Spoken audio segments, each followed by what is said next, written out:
ખૂબ સરસ. ખૂબ દૂર દૂરથી પધારેલા, છેક અમદાવાદથી પધારેલા તમામ મહેમાનશ્રીઓનું આંબલગઢ ગામ પરિવાર હાર્દિક સ્વાગત કરે છે અને આપના આગમનને અમે સૌ તાળીઓના ગડગડાટથી વધાવીએ છીએ. તો આટલે દૂરથી આ મહેમાનો પધાર્યા છે તો આપણે સૌ તાળીઓના નાદથી એમને વધાવીએ. હજુ પણ બાર કોઈ સ્ટોલ ઉપર ઊભા હોય તો તમામ ભક્તજનો, તમામ ગ્રામજનો સભા મંડપની અંદર હાજરી આપો, કારણ કે આ અવસર છે રૂડો. જો આ અવસર આપણે ચૂકી ગયા ને ભાઈ તો અનેક પેઢીઓ પછી આ અવસર આવ્યો છે ને પાછો ક્યારે આવશે એ નક્કી નથી. એટલે આ અવસરનો લાભ છે એ આપણે સૌ લઈએ. ગઈકાલે આ ગામના પ્રથમ નાગરિક એવા સરપંચ રાજુભાઈ વાડા છે એ કોઈ કારણસર અગત્યના કામથી બહાર ગયા હતા, એટલે સ્વામીનું સ્વાગત નહોતા કરી શક્યા. તો આજે રાજુભાઈ વાડા છે એ પધાર્યા છે, તો હું વિનંતી કરું રાજુભાઈ વાડાને કે આવો અને આપ આપણા ગામ વતી તમામ સંતોનું ફૂલહારથી સ્વાગત કરો. રાજુભાઈ વાડા.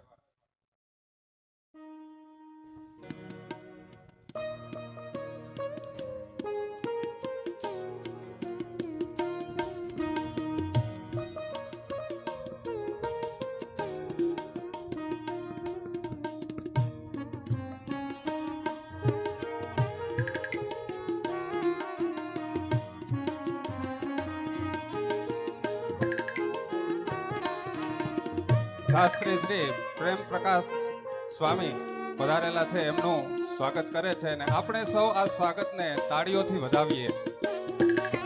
સભા મંડપમાં બેઠા બેઠા પણ આપણે એમનું સ્વાગત અને સન્માન કરી શકીએ.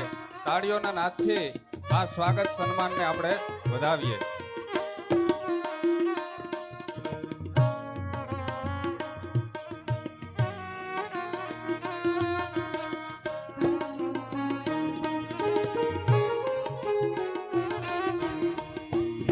આજે રામકથાનો પાવનકારી મંગલમય બીજો દિવસ. ગઈકાલે શ્રીજી સ્વામીએ પોતાની આગવી શૈલીમાં, લોકભોગ્ય શૈલીમાં ખૂબ સુંદર કથાનું રસપાન આપણને સૌને કરાવ્યું.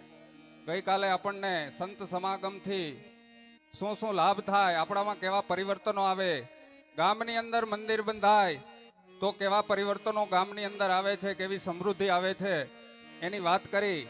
અને એક રામ બોલામાંથી તુલસીદાસ કેવી રીતે થવાય, આ સમગ્ર વાત એમણે કરી.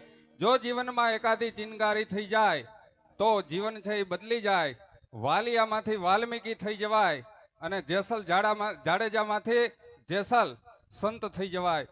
તો આવી સરસ મજાની કથાનું રસપાન શ્રીજી સ્વામીએ ગઈકાલે આપણને કરાવ્યું અને આપણે સૌ વિનંતી કરીએ કે આજના મંગલ દિવસે, બીજા દિવસે આપણને સૌને સરસ મજાની કથાનું રસપાન કરાવે. શ્રીજી સ્વામી.